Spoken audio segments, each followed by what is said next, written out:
আমাৰ গাঁওখন এতিয়া চিয়াং নদী পানীয়ে পলক বালু পেলাই পিনি মৰুভূমিৰ দৰে এতিয়া সৃষ্টি হৈ আছে।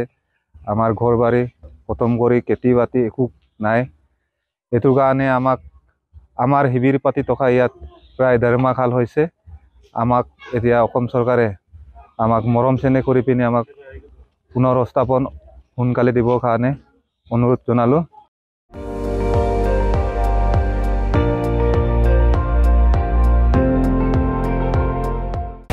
আপুনি চাই আছে ND24, সৰ্বশ্ৰেষ্ঠ নহয় সৰ্বোত্তমৰ দৌৰত।